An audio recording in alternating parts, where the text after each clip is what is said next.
வணக்கம். ஸோ இந்த வீடியோவில் நம்ம என்ன பார்க்குறோம் அப்படின்னு பார்த்தீங்க அப்படின்னா, ஐபி அதாவது இன்டெலிஜென்ட் பெரு அப்படின்னு சொல்லப்படக்கூடிய இதுலேருந்து வந்துனா நமக்கு நோட்டிஃபிகேஷன்ஸ் ஆல்ரெடி அதாவது ஏசிஐன்னு சொல்லப்படக்கூடிய assistant central intelligent officer grade 2 and executive இதுக்கான எக்ஸாமினேஷன்ஸ் 2025க்கான நோட்டிஃபிகேஷன்ஸ்க்கான ஷார்ட் நோட்டீஸ் ஆல்ரெடி வந்து ரிலீஸ் பண்ணியிருந்தாங்க. ஸோ அதை பற்றி நம்ம எக்ஸ்டெண்ட் பண்ணியிருந்தோம் ஆல்ரெடி. ஸோ இதுக்கான ஃபுல் அஃபீஷியல் நோட்டிஃபிகேஷன்ஸ் அப்படிங்கிறது ரிலீஸ் பண்ணியிருக்காங்க. ஸோ அந்த ஆன்லைன் அப்ளிகேஷன்ஸில் அந்த நோட்டிஃபிகேஷன்ஸில் என்னென்ன விஷயங்கள் சொல்லியிருக்காங்க அதை பற்றி ஃபுல் டீட்டெயில்ஸாக பார்க்கலாம். ஸோ இதுக்கு என்னென்ன மாதிரியான எக்ஸாம் பேட்டர்னு, ஏஜ் ரிலாக்ஸேஷன் எப்படி கொடுக்குறாங்க, எந்த டேட்டை வச்சு ஏஜ் வந்து கால்குலேட் பண்ணுறாங்க, இதுக்கான எக்ஸாம் ஃபீஸ் எவ்வளவு, இதில் யாராருக்கு எவ்வளோ கட்டணும் அப்படிங்கிறது முக்கியமான டீட்டெயில்ஸ் எல்லாமே இந்த அஃபீஷியல் நோட்டிஃபிகேஷன்ஸில் சொல்லப்பட்டிருக்கு. ஸோ அதை வந்து ஃபுல் டீட்டெயில்ஸில் பார்க்கலாம். ஓகேவா? எஸ்.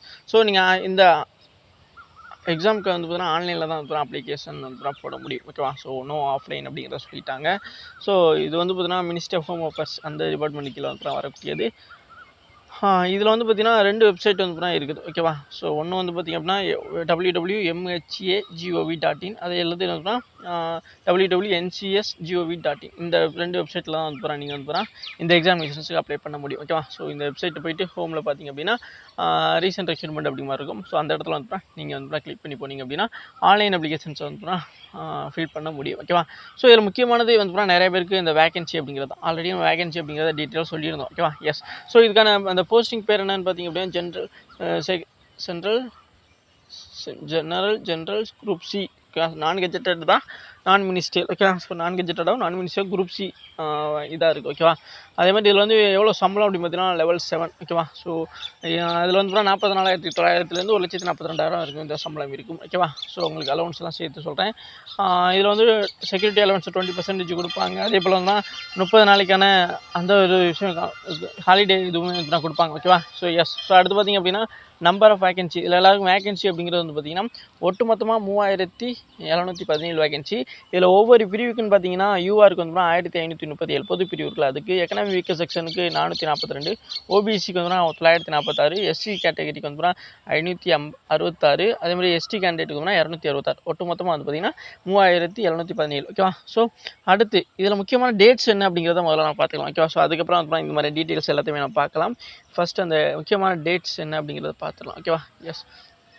முக்கியமான டேட் என்னன்னு பார்த்தீங்க அப்படின்னா உங்களுக்கு எப்போ ஆன்லைன் அப்ளிகேஷன் ஓப்பன் ஆகுது, எப்போ வந்து பார்த்தீங்கன்னா க்ளோஸ் ஆகுது அப்படிங்கிறத நீங்கள் தெரிஞ்சுக்கணும்ல. எஸ். ஸோ இங்கே கொடுத்துருக்காங்க பாருங்கள்.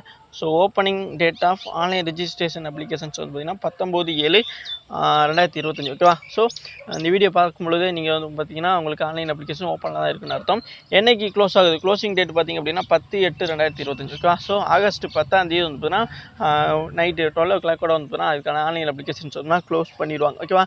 ஸோ இங்கே வந்து பார்த்தீங்கன்னா ஃபீஸ் கட்டுறதுக்கு வந்து பார்த்தீங்கன்னா ஆன்லைனில் ஃபீஸ் கட்டுறதுக்கு வந்து பார்த்தீங்க அப்படின்னா உங்களுக்கு இந்த டேட்டு தான் அப்புறம் லாஸ்ட் டேட். ஓகேவா? ஸோ 10/8/2025 ஆகஸ்ட் 10ஆம் தேதியோடய வந்து ஆன்லைனில் நீங்கள் ஃபீ கட்டுறீங்க அப்படின்னா அதுக்கு வந்து பார்த்தீங்கன்னா ஆன்லைனில் அப்ளிகேஷன் சப்மிட் பண்ணுறதுக்கும் அதே தான் லாஸ்ட் டேட்டு. அதே மாதிரி வந்து லாஸ்ட்டாக ஃபீ கட்டுறதுக்கும் அதே 10/8/2025 தான். ஓகேவா? ஆகஸ்ட் 10ஆம் தேதியோட நீங்கள் ஆன்லைனில் காசு கட்டுறதா கட்டி முடிச்சிடணும். அப்ளிகேஷன்ஸையும் அதே டேட்டில் வந்து போட்டிருக்கணும். ஓகேவா? இல்லை நான் வந்து இதில் வந்து ஆஃப்லைன்லேயும் நீங்கள் வந்து காசு கட்டிக்கலாம். அதாவது சலானை க்ரியேட் பண்ணி அது மூலமாக நீங்கள் பே பண்ணலாம். அதுக்கான லாஸ்ட் டேட் அந்த ஆஃப்லைனில் எஸ்பிஐ சலான் வந்து க்ரியேட் பண்ணி கொடுப்பாங்க. அந்த சலானில் வந்து கேஷ் இது பே பண்ணுறதுக்கு வந்து 12/8/2025. ஓகே? ஸோ பேங்கிங் ஹவரில் ஆகஸ்ட் 12ஆம் தேதி வரைக்கும் வந்து இந்த சலானை ஆஃப்லைனில் நீங்கள் வந்து பேங்க்கில் போயிட்டு எஸ்பிஐ சலானை கொடுத்து பே பண்ணுறதுக்கு வந்து டேட்டு கொடுத்துருக்காங்க. ஓகேவா? ஸோ அவ்வளோதான். இதில் வேறு எதுவும் இல்லை. ஸோ இதுதான் முக்கியமான டேட்டு. ஸோ இதுக்கப்புறம் வந்து மற்ற விஷயங்கள் நம்ம பார்க்கலாம். ஓகேவா? ஸோ பார்த்தோம்னா அந்த விஷயத்தில் நம்ம வந்து முக்கியமான விஷயம் என்ன விஷயம் பார்த்தோம் அப்படின்னா இங்கே இருக்கு பாருங்கள்.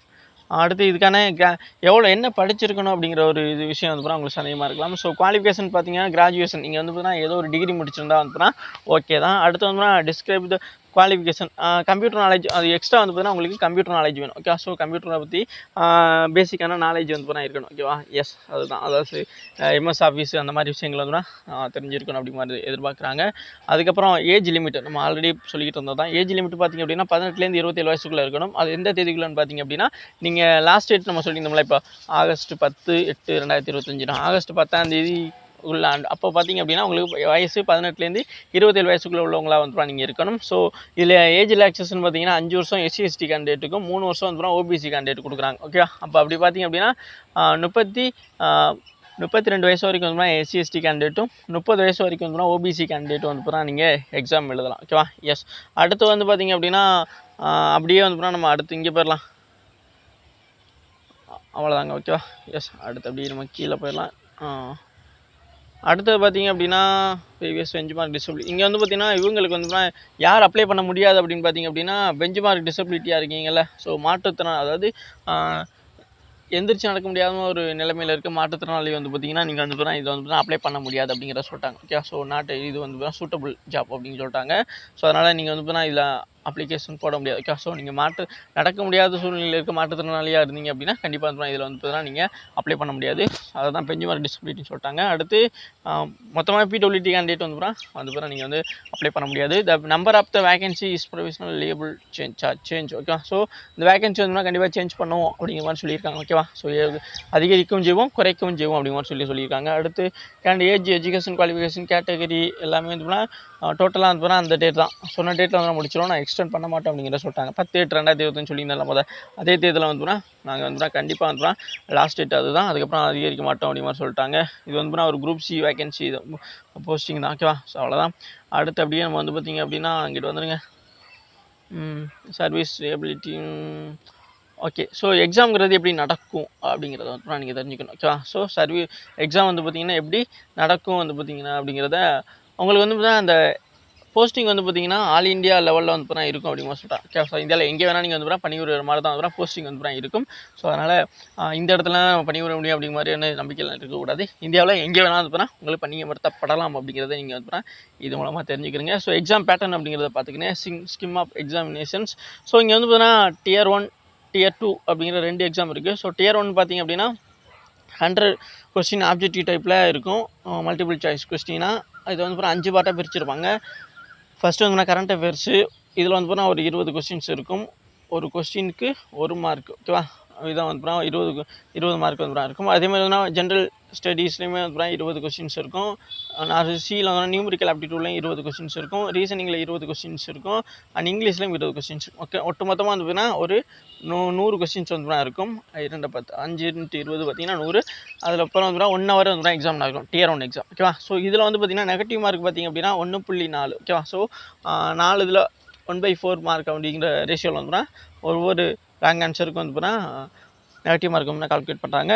இப்போ Tier 1 கிளியர் பண்ணி வரவங்களுக்கு வந்து Tier 2 எக்ஸாம்ங்கிறது வந்து இருக்கும். ஸோ இந்த Tier 2 எக்ஸாம் பார்த்திங்க அப்படின்னா டிஸ்கிரிப்டிவ் பேப்பராக இருக்கும். ஸோ இந்த பேப்பர் வந்து 50 மார்க் வந்து நடைபெறும். ஓகேவா? ஸோ 50 மார்க் தான் இந்த Tier 2 எக்ஸாம் இருக்கும். டிஸ்கிரிப்டிவ், அதாவது நீங்கள் வந்துட்டு ரிட்டர்ன் பண்ணி எழுதி ஒரு டாபிக் கொடுப்பாங்க. அதுக்கேற்ற மாதிரி வந்து நீங்கள் வந்து அதை கட்டுரை வடிவில் வந்து எழுதி கொடுக்குற மாதிரி இருக்கும். இதில் வந்து எஸ்ஏ வந்து 20 மார்க் இருக்கும். இங்கிலீஷ் காம்ப்ரஹென்சிவ் வந்து 10 மார்க் இருக்கும். லாங் ஆன்சரபிள் டைப் கொஸ்டின்ஸ் வந்து 2 கொஸ்டின்ஸு. ஒரு கொஸ்டின்ஸுக்கு 10 மார்க் வீதம் வந்து அது வந்து பார்த்திங்கன்னா 2 கொஸ்டின்ஸ் இருக்கும். ஒவ்வொரு கொஸ்டின் 10 மார்க் வீதம் வந்து 2 கொஸ்டின் இருக்கும். அப்போ 20 மார்க்கு. இது வந்து current affairs, economics, social political issues அந்த மாதிரி கரண்ட் இஷ்யூஸை பொறுத்து வந்து இந்த long answer type of questions வந்து இருக்கும். ஓகேவா? ஸோ அந்த எஸ்ஏ எழுதுகிற மாதிரி தான். ஓகேவா? ஸோ அதுக்கான பதில் வந்து நல்லா நீங்கள் வந்து எஸ்ஏ மாதிரி எழுதணும் அப்படிங்கிறது தான். ஸோ இந்த Tier 1 Tier 2 அப்படிங்கிறது Tier 1ங்கிறது சிபிடி. ஓகேவா? ஸோ கம்ப்யூட்டர் பேஸ்டு எக்ஸாமினேஷன் சொன்னால் சிபிடியாக இருக்கும் Tier 1. Tier 2 வந்து பார்த்தீங்கன்னா டிஸ்கிரிப்டிவ் பேப்பராக இருக்கும். ஸோ இதுக்கு வந்து 1 ஹவர் டைம் கொடுப்பாங்க 50 மார்க்குக்கு. அதில் ஒரு எஸ்ஏ, ஒரு காம்ப்ரஹென்சிவ், அடுத்து 2 லாங் கொஸ்டின்ஸாக இருக்க மாதிரி வந்து இருக்கும். ஸோ அதுக்கப்புறம் வந்து தேர்ட். ஓகே. ஸோ மூணாவதாக வந்து பார்த்தீங்கன்னா உங்களுக்கு Tier 3ன்னு சொல்லப்படக்கூடிய இன்டர்வியூ இருக்கும். ஓகே. ஸோ இன்டர்வியூவில் வந்து ஒட்டு மொத்தமாக வந்து 100 மார்க். ஓகேவா? ஸோ இதுக்கு டைமிங் கிடையாது. ஸோ அங்கே நீங்கள் எவ்வளோ நேரம் இருக்கிறத பொறுத்து உங்களுக்கு அதுக்கு அந்த 100 மார்க் அப்படிங்கிறத மார்க் வந்து கொடுப்பாங்க. ஸோ இந்த 3 பேட்டர்ன் தான். ஓகே. Tier 1 எக்ஸாம் எழுதுறீங்க. அடுத்து Tier 2 அதில் செலக்ட் ஆகிறவங்க Tier 2 எக்ஸாம் டிஸ்கிரிப்டிவ் பேப்பர் எழுதுறீங்க. Tier 2ல் டிஸ்கிரிப்டிவ் எழுதி கிளியர் ஆகிறவங்க இன்டர்வியூன்னு சொல்லப்படக்கூடிய Tier 3க்கு வந்து அப்பியர் ஆகுறீங்க. ஸோ இது ஒட்டுமொத்த மார்க்கு, அதாவது இதில் டோட்டலாக வந்து நீங்கள் 250 மார்க் வந்து இருக்கும். அந்த 250ல் எவ்வளோ மார்க் எடுக்கிறீங்க அதை பொறுத்து கட் ஆஃப் வந்து கொடுப்பாங்க. அதுலேருந்து செலக்ட் ஆகிறவங்க வந்து எக்ஸாம் போஸ்டிங் கொடுப்பாங்க. ஓகேவா? எஸ். ஸோ இதில் வந்து பார்த்தீங்கன்னா நமக்கு தமிழ்நாட்டில் வந்து எங்கெங்கெல்லாம் சென்டர் இருக்குது அப்படிங்கிறத பார்த்தீங்கன்னா தமிழ்நாடு பார்த்தீங்கன்னா சென்னை இருக்குது, கோயம்புத்தூர், மதுரை, சேலம், திருச்சிராப்பள்ளி, திருநெல்வேலி, வேலூர். ஓகேவா? ஸோ இந்த ஒரு கிட்டத்தட்ட ஒரு 6 சென்டர் வந்து பார்த்தீங்கன்னா 6-7 சென்டர் வந்து கொடுத்துருக்காங்க. ஓகேவா? ஸோ இந்த 7 சென்டரில் வந்து உங்களுக்கு எந்த சென்டர் உங்களுக்கு நியர்பையாக எந்த சென்டர் இருக்கோ கொடுத்துக்கலாம். சென்னை, கோயம்புத்தூர், மதுரை, சேலம், திருச்சி, திருநெல்வேலி அண்ட் வேலூர், இந்த 4 டிஸ்ட்ரிக்ட். அதே தமிழ்நாடு ஒட்டி வந்து நீங்கள் கேரளாவில் இருக்கீங்க அப்படின்னா கேரளாவில் ஒட்டி உள்ளது எல்லாம் பார்த்துக்கோங்க. ஓகேவா? எஸ். அங்கேயே வந்து சென்டருக்கான கோடுமே வந்து கொடுத்துருப்பாங்க, அதை போட்டுக்கலாம். ஓகேவா? ஸோ எக்ஸாமினேஷன் சிட்டி வந்து ஒரு டைம் தான் கொடுக்க முடியும். அதுக்கப்புறம் வந்து மாற்ற முடியாது. ஸோ அதனால் கரெக்டாக வந்து உங்களுக்கு நியர்பையாக இருக்கக்கூடியதை வந்து கரெக்டாக வந்துடும், பார்த்து எடுத்துக்கணும். ஓகேவா? எஸ். 3 ப்ரிஃபரன்ஸ் வந்து நீங்கள் கொடுக்குற மாதிரி இருக்கும். உங்களுக்கு நியர்பையாக இருக்கக்கூடியதை 1 ஹவர் 2 ஹவர் ட்ராவலிங்கில் இருக்கக்கூடியதை வந்து பார்த்துக்கிறங்க. ஓகேவா? எஸ். ஸோ அவ்வளோதான், வேறு எதுவும் அதை தான் சொன்ன விஷயத்தை தான் திரும்ப திரும்ப சொல்லியிருக்காங்க. அந்த Tier 2 அண்ட் Tier 3 வந்து பார்த்தீங்கன்னா முக்கியமான சிட்டிஸை வந்து பார்த்தீங்கன்னா அவங்களே வந்து அலாட் பண்ணுவாங்க. நம்ம Tier 1 எக்ஸாமினேஷன்ஸ்க்கு மட்டும்தான் வந்து சென்டர் வந்து பார்த்தீங்கன்னா இது பண்ண முடியும். ஓகேவா? எஸ். ஸோ இந்த நெகட்டிவ் மார்க் வந்து பார்த்தீங்கன்னா கண்டிப்பாக அன்அட்டெம்ப்ட் கொஸ்டின்ஸ்க்கு நான் மார்க் கொடுக்க மாட்டாங்க. மார்க் ஃபார் ரிவ்யூக்கும் வந்து பார்த்தீங்கன்னா மார்க் கொடுக்க மாட்டோம், வேல்யூ பண்ண மாட்டோம் அப்படிங்கிற மாதிரி சொல்லிட்டாங்க. எஸ்எஸ்சியில் ஃபாலோ பண்ணக்கூடிய விஷயம் தான் எல்லாமே. ஓகேவா? ஸோ அதனால் அதை வந்து நான் பார்த்துக்கிறேங்க. கட் ஆஃபுங்கிறது இங்கே ஒரு விதமாக கொடுத்துருக்காங்க, அந்த இதெல்லாம் ஃபாலோ பண்ண மாட்டாங்க. இங்கே எவ்வளோ பேர் வந்துன்னா இருக்கீங்களோ அதுக்கேற்ற மாதிரி. ஸோ மெடிக்கல் எக்ஸாமினேஷன்ஸும் வந்து பார்த்தீங்கன்னா இருக்கும். ஓகேவா? ஸோ அதில் வந்து பார்த்தீங்கன்னா பெருசாக வந்து பார்த்தீங்கன்னா இருக்காது. ஸோ அதனால் மெடிக்கல் எக்ஸாமினேஷன்ஸ் இருக்குது அப்படிங்கிற பற்றி சொல்லியிருக்காங்க. ஸோ முதல்ல இந்த 3 செலெக்ஷன்லையும் நம்ம செலெக்ஷன் ஆகணும், அதுக்கேற்ற மாதிரி ஒர்க் பண்ணணும். ஓகேவா? ஸோ ரிசொல்யூஷன்ஸ் இந்த கேஸ் நார்மலைஸ் மார்க் Tier 1 உங்களுக்கு உண்டு, Tier 2 இதுக்கெலாம் கிடையாது. ஓகேவா? அடுத்த முதல்ல பார்த்தா டேட்ஸ் வந்துடுச்சு. இப்போ வந்துட்டு எவ்வளோ வந்து பார்த்தீங்க அப்படின்னா நீங்கள் உங்களுக்கு வந்து பார்த்தீங்கன்னா ஜென்ரல் ஆன்லைனில் அப்ளை பண்ணுறதுக்கு வந்து பார்த்தீங்கன்னா ஒரு மெயில் ஐடி தேவை. ஓகேவா? ஸோ நான் சொன்ன அந்த வெப்சைட் தான் அது வந்து பார்த்தீங்கன்னா நீங்கள் அந்த வெப்சைட்டில் போய்ட்டு அதுக்கான இதை வந்து நீங்கள் கிளிக் ஃப்ரீக்வெண்ட்லி ஆஸ்க் FAQ அப்படிங்கிற இடத்துல சைடில் கிளிக் பண்ணிங்க அப்படின்னா அவங்களுக்கு வந்து பார்த்திங்கன்னா ஓப்பன் ஆகும். அதில் வந்து பார்த்திங்கன்னா இந்த விஷயத்தெல்லாம் கொடுத்துட்டு ஃபோட்டோ வந்து பார்த்திங்கன்னா இதில் அப்ளை பண்ணுறதுக்கு 80லேருந்து 150 கேபிக்குள்ளே இருக்கணும். அது ஜேபிஜியாக இருந்தாலும் ஜேபிஜி மாடலாக இருந்தாலும் சரி. ஃபோட்டோ ஐடி ப்ரூஃப் வந்து பார்த்தீங்கன்னா சென்ட்ரல் ஸ்டேட் கவர்மெண்டால் கொடுக்க ஏதாச்சும் ஒரு ஐடி வேணும். ஆதார் கார்டு இருந்தால் ஓகே தான். உங்களுக்கு மார்க் ஷீட் வந்து 10th 12th அது மாதிரி கிராஜுவேஷன் டிகிரி அல்லது போஸ்ட் கிராஜுவேஷன் அதுக்கானது வேணும். அதே மாதிரி வந்து பாஸ்போர்ட் சைஸ் ஃபோட்டோ வந்து பார்த்தீங்கன்னா 100லேருந்து 200 கேபிக்குள்ளே வந்து இருக்கணும். அந்த மாதிரி ஒரு இமெயில் ஐடி, அதாவது ஆக்டிவில் இருக்க இமெயில் ஐடி அந்த மொபைல் நம்பர் வந்து கண்டிப்பாக வேணும். ஓகேவா? ஏன்னா அதுக்கு OTP சென்ட் பண்ணுவாங்க. இதுக்குன்னு தனியாக நீங்கள் SSCக்கு அப்படியே ரிஜிஸ்ட்ரேஷன் நம்பர் வந்து கிரியேட் பண்ணிக்கலாம். அது மாதிரி இதுக்கும் வந்து கொடுப்பாங்க. அதே போல் வந்து நீங்கள் சில சர்டிஃபிகேட்ஸ் வந்து அந்த இதில் வந்து ஸ்கேன் பண்ணி அனுப்புகிற மாதிரி இருக்கும். ஓகேவா? எஸ். ஸோ அடுத்து வந்து பார்த்திங்கன்னா எப்படி அப்ளை அதாவது இமெயில் ஐடி மொபைல் நம்பரை கொடுத்தீங்கன்னாவே வந்து ஈஸியாக வந்து அங்கே கேட்கக்கூடிய ஒவ்வொரு விஷயமா நீங்கள் கொடுத்துடலாம். அடுத்து வந்துட்டு பர்சனல் டீட்டெயில்ஸ் SSCயில் எப்படி இருக்கோ அதே மாதிரி தான். ஓகேவா? ஸோ ஃபோட்டோவோட ஹைட்டு, இப்போ ஃபோட்டோ வந்து பார்த்திங்கன்னா எப்படி இருக்கணும் அப்படின்னா 35 மீட்ரு விட்த்தும் 45 மில்லிமீட்டர் வந்து ஹைட்டும் வந்து இருக்கக்கூடிய. ஓகேவா? ஸோ அதாவது லாஸ்ட்டு 12 வாரத்துக்குள்ளே எடுத்ததாக இருக்கணும். ஓகேவா? ஸோ கடைசி 90 நாட்கள் அதாவது 3 மாதத்துக்குள்ளே எடுக்கப்பட்ட ஃபோட்டோவாக இருக்கணும்.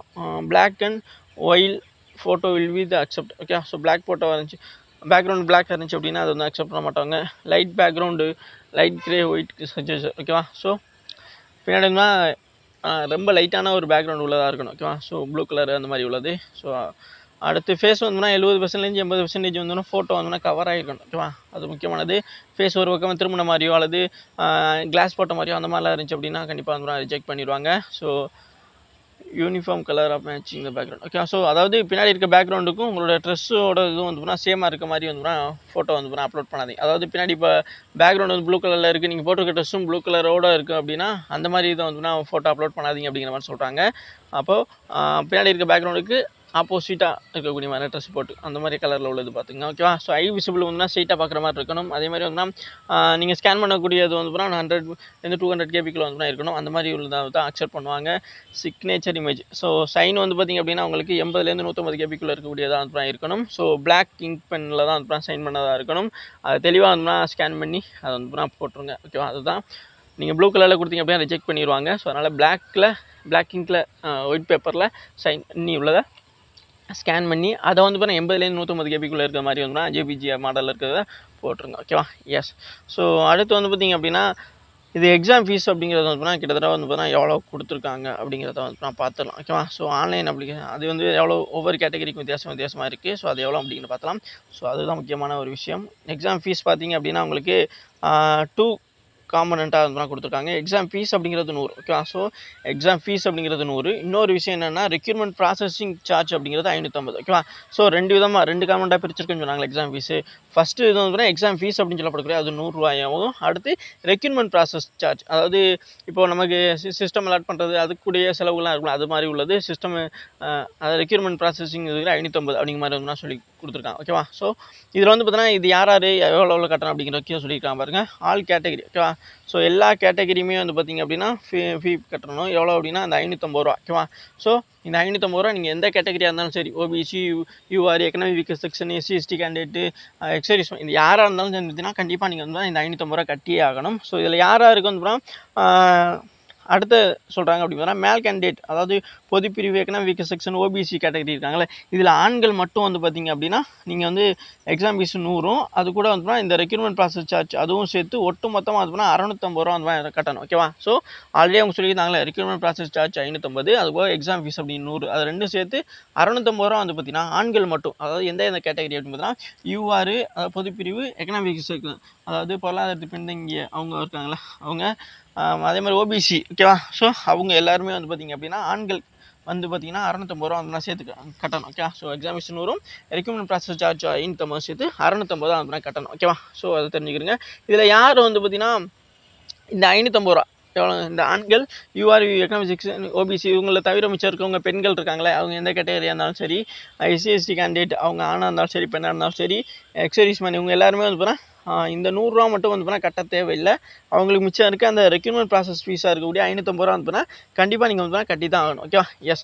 ஸோ அதே தான் எக்ஸர்வீஸ் மேனுக்கும் அதே தான், அந்த எக்ஸாம் ஃபீஸ் மட்டும் கிடையாது, மிச்சம் ரூ. 550 வந்து கண்டிப்பாக வந்து கொடுக்கணும். அது போக வந்து பேங்க்கில் வந்து பார்த்தீங்கன்னா இந்த சலான் கட்டுறதுக்கும்னா சார்ஜ் பண்ணுறது அதெல்லாம் வந்து இதில் சேராது, அதெல்லாம் உங்களோட கேண்டிடேட்டோட பொறுப்பு அப்படிங்கிற மாதிரி சொல்லிட்டாங்க. அடுத்து மோட் ஆஃப் பேமெண்ட் வந்து நீங்கள் எப்படி எந்தெந்த வகையெல்லாம் கட்டிக்கலாம் அப்படின்னு பார்த்தா ஆன்லைன்லையும் கட்டிக்கலாம், ஆஃப்லைன்லையும் கட்டிக்கலாம் okay. So online and offline mode அப்படிங்கிற மாதிரி சொல்லி கொடுத்துட்டாங்க. இப்போது நீங்கள் ஆன்லைனில் கட்டுறீங்க அப்படின்னா உங்களுடைய டெபிட் கார்டு, கிரெடிட் கார்டு மூலமாக வந்து நீங்கள் கட்டிடலாம் ஓகேவா. ஸோ அதான் சொல்கிறாங்க, உங்களுடைய யூபிஐ மூலமாகவும் கட்டலாம் ஓகேவா. ஸோ அதேமாதிரி இது நீங்கள் ஆஃப்லைனில் தான் கட்டணும்னு நினைக்கிறீங்க அப்படின்னா உங்களுடைய இதுக்கு வந்து ஒரு சலான் ஆஃப்லைன் மோட் அப்படிங்கிற மாதிரி நீங்கள் அப்ளை பண்ண கொடுத்தீங்க அப்படின்னா அதுக்கு சலான் அதுவே வந்து கிரியேட் பண்ணி தரும். அதை நீங்கள் பிரிண்ட் எடுத்துகிட்டு போயிட்டு எஸ்பிஐயில் வந்து பேங்க் உங்கள்கிட்ட நியர்பை இருக்க எஸ்பிஐ பிரான்ச்சில் வந்து கொடுத்தீங்க அப்படின்னா அவங்க கட்டிடுவாங்க ஓகேவா. ஸோ அதனால் இந்த 2 முறை தான் பண்ண முடியும். நீங்கள் ஆஃப்லைனில் இப்போ கட்டுறீங்க அப்படின்னா நீங்கள் 12/8/2025 வந்து கட்டி முடிக்கணும். அதே தான் ஆன்லைன் மோடு அப்படின்னு பார்த்தீங்கன்னா 10/8/2025 அந்த ஆன்லைன் அப்ளிகேஷன் லாஸ்ட் டேட் அன்றைக்கி அதுக்குள்ளே வந்து கட்டி முடிச்சிருக்கணும். இந்த ஃபீஸ் வந்து தான் சொல்லியிருக்காங்க ஓகேவா. நான் சொன்னதை தான் இங்கே சொல்லியிருக்காங்க. ஆஃப்லைன்னா 12/8/2025. ஸோ க்ளோசிங் டேட்டுங்கிறது ஆன்லைன் அப்ளிகேஷன்ஸுக்கும் சரி, ஃபீ கட்டுறதுக்கும் ஆன்லைனில் ஃபீ கட்டுறதுக்கும் சரி 10/8/2025 ஆகஸ்ட் 10ஆம் முடிச்சு விட்றாங்க. அவ்வளோதாங்க, வேறு எதுவும் இல்லைங்க. ஸோ இதே ஒரு விஷயம் தான். மெட்ரிகுலேஷன் சர்டிஃபிகேட்டில் உள்ள மாதிரியே வந்து அங்கே கேட்குற டீட்டெயில்ஸை கொடுத்துருங்க. அதில் தான் வந்து தெளிவான டீட்டெயில்ஸ் இருக்கும். அதை அப்படியே கொடுத்தீங்கன்னா மட்டும்தான் உங்களுக்கு எந்த ஒரு இஷ்யூ இருக்காது ஓகேவா. ஸோ அப்ளிகேஷன்ஸையும் தப்பு பண்ணிங்க அப்படின்னா அது திருத்துறதுக்கு எந்த ஒரு இதுவுமே கொடுத்துருக்கல. ஸோ அதனால் எஸ்எஸ்சி மாதிரி நினச்சிடாமல் கேர்ஃபுல்லாக வந்து பார்த்தீங்கன்னா எஸ்எஸ்சியில் வந்து பார்த்தீங்கன்னா window of the applications correction பண்ணுறது கொடுப்பாங்க. பட் இங்கே வந்து அதெல்லாம் கிடையாது. ஸோ நீங்கள் கரெக்டாக கேர்ஃபுல்லாக கொடுத்தீங்கன்னா மட்டும்தான் உங்களுக்கு எக்ஸாமுக்கு அட்மிட் கார்டு வர்றதுலையோ உங்களுடைய அப்ளிகேஷன்ஸை அக்செப்ட் பண்ணுறதுலையோ வந்து எந்த ஒரு இஷ்யூ இல்லாமல் வந்து இருக்கும். ஸோ அதனால் இதில் வேறு எதுவும் சந்தேகம் இருந்துச்சுனாலும் கண்டிப்பாக கீழே இருக்க கமெண்ட் பாக்ஸில் கேளுங்க. இது மாதிரியான தகவல்களுக்கு நம்ம சேனல் தொடர்ந்து ஃபாலோ அண்ட் சப்ஸ்கிரைப் பண்ணி வச்சு உங்கள் ஃப்ரெண்ட்ஸ் எல்லாம் கண்டிப்பாக ஷேர் பண்ணுங்கள். Thank you guys.